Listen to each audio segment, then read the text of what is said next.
کا مہینہ ہے جو محرم کے بعد آتا ہے، اور لوگ اسے منحوس سمجھتے ہیں اور یہ سمجھتے ہیں کہ اس مہینے میں آفتیں آتی ہیں۔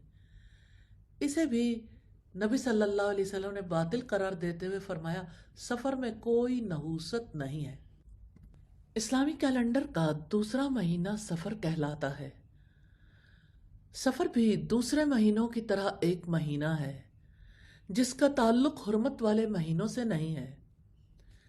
سال کے مہینوں کی وضاحت کرتے ہوئے اللہ رب العزت نے فرمایا ان عدت الشہور عند اللہ 12 شہرا فی کتاب اللہ یوم خلق السماوات والارض منها 4 حرم ذلک الدین القیم۔ بے شک اللہ تعالیٰ کے نزدیک مہینوں کی تعداد کتاب اللہ میں 12 مہینے ہیں۔ جس دن سے اس نے آسمانوں اور زمین کو پیدا کیا ان میں سے 4 حرمت والے ہیں، یہی سیدھا دین ہے۔ مہینوں کے بارے میں اللہ رب العزت نے وضاحت فرمائی ہے کہ زمین و آسمان کی پیدائش سے 12 مہینے مقرر ہیں اور ان میں سے 4 مہینے حرمت والے ہیں، یہی سیدھا دین ہے۔ جو اس تقسیم کو مانتا ہے وہی سیدھے دین پر ہے۔ سیدنا ابو ہریرہ رضی اللہ تعالی عنہ نے بیان کیا کہ رسول اللہ صلی اللہ علیہ وسلم نے فرمایا اللہ تعالیٰ فرماتا ہے کہ انسان زمانے کو گالی دیتا ہے حالانکہ میں ہی زمانہ ہوں، میرے ہی ہاتھ میں رات اور دن ہے۔ یہ صحیح بخاری کی 6181 نمبر روایت ہے۔ حقیقت یہ ہے کہ کوئی وقت بھی بذات خود نہ اچھا ہوتا ہے نہ برا۔ ہاں، جس وقت میں کوئی شخص نیک کام کرے وہ اللہ تعالیٰ کی رحمت سے اس کے لیے بابرکت ہوتا ہے، اور جس وقت میں کوئی شخص گناہ یا برائی کا کوئی کام کرے وہ اس کے لیے منحوس ہوتا ہے۔ سفر کے مہینے کی حقیقت کو جاننے کی ضرورت ہے، اس لیے کہ نبی کریم صلی اللہ علیہ وسلم کی آمد سے پہلے عرب زمانے کو منحوس قرار دیتے تھے، پرندے کے اڑنے سے فال لیتے تھے، عورت کو منحوس قرار دیتے تھے، ماہ سفر میں شادی کرنا، نیا کام کرنا، سفر کرنا منحوس سمجھتے تھے، جسے نبی کریم صلی اللہ علیہ وسلم نے منع فرمایا۔ سیدنا ابو ہریرہ رضی اللہ تعالی عنہ سے روایت ہے کہ رسول اللہ صلی اللہ علیہ وسلم نے فرمایا لا عدوى ولا طیرتا ولا حامتا ولا سفر۔ لا عدوى کوئی بیماری متعدی نہیں، یعنی اگر کوئی بیماری کو متعدی مانتا ہے تو وہ رسول اللہ کی حدیث سے انکار کرتا ہے، یعنی کسی بیماری میں یہ طاقت نہیں ہے کہ کسی انسان کو لاحق ہو جائے یا اسے کوئی نقصان پہنچا دے جب تک کہ اللہ رب العزت اسے اثر انداز ہونے کی اجازت نہ دے دیں۔ ولا طیرہ، اس کا مطلب یہ ہے کہ بدشگونی لینا جائز نہیں۔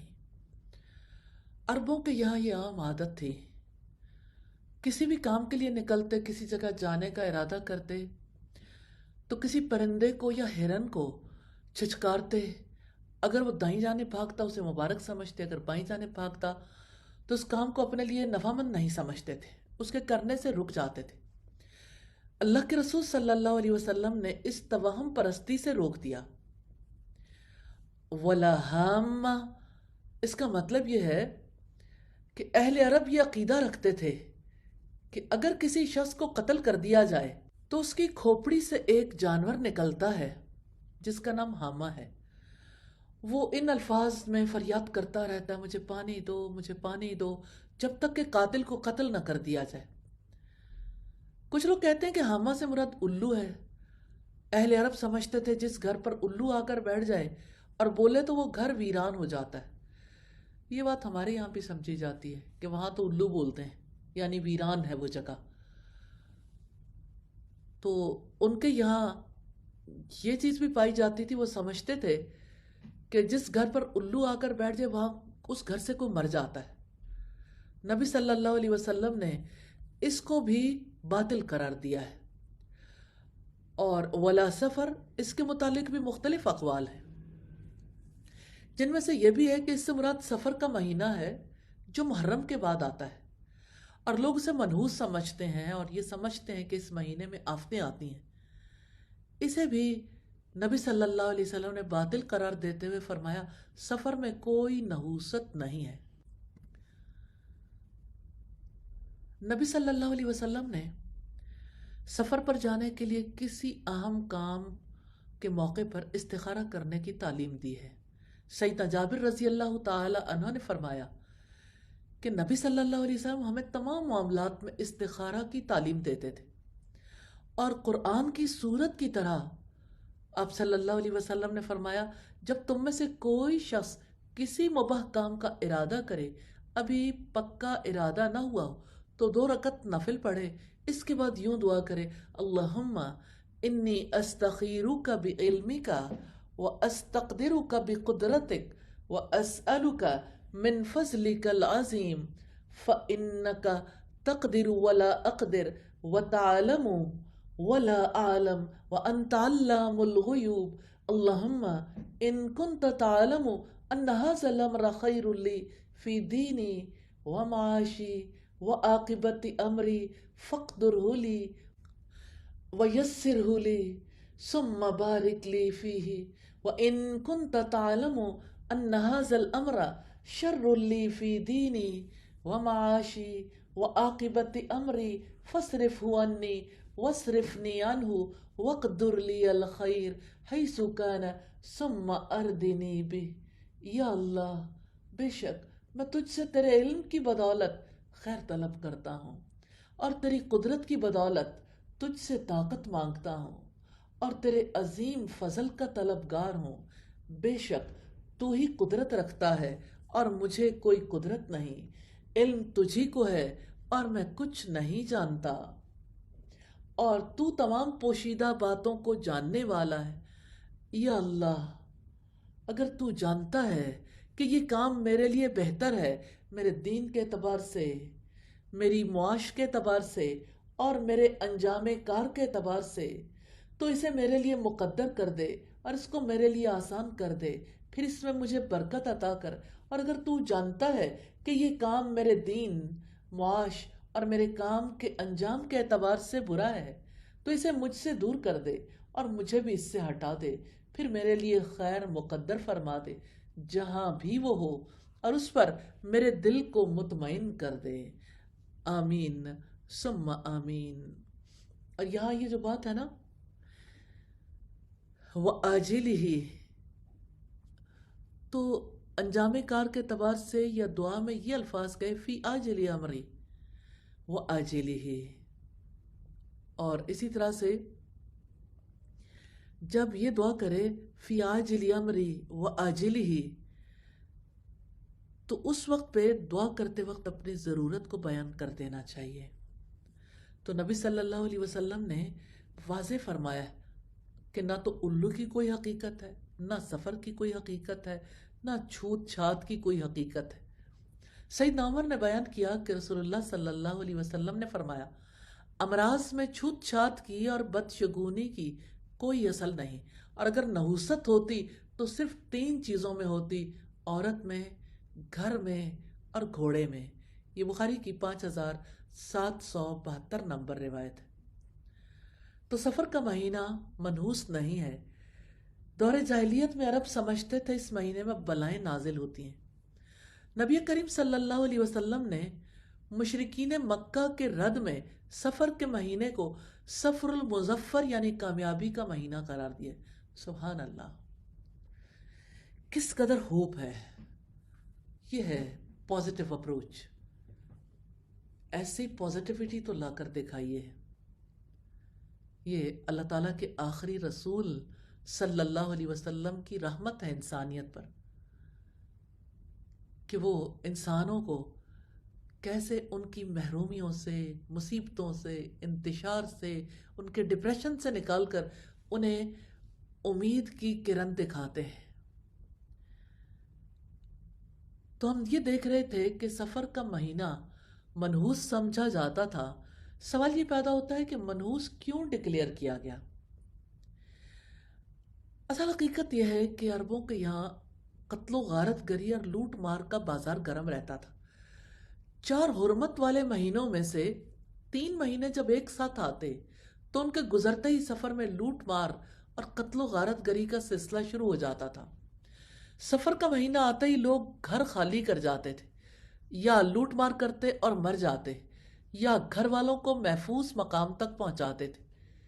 اس طرح گھر خالی ہو جاتے تھے، اسی لیے عرب کہتے تھے سفر المکان، گھر خالی ہو گئے۔ اور سفر صفر سے بھی ہے، صفر خالی ہوتا ہے، اس لیے انہوں نے اس مہینے کو منحوس ڈکلیئر کر دیا۔ سفر نہ کل منحوس تھا نہ آج ہے، ان کے اعمال کا وبال ہوتا تھا۔ رب العزت کا فرمان ہے وَكُلَّ إِنسَانٍ أَلْزَمْنَاهُ طَائِرَهُ فِي عُنُقِهِ وَنُخْرِجُ لَهُ يَوْمَ الْقِيَامَةِ كِتَابًا يَلْقَاهُ مَنْشُورًا اقرأ كِتَابَكَ كَفَى بِنَفْسِكَ الْيَوْمَ عَلَيْكَ حَسِيبًا۔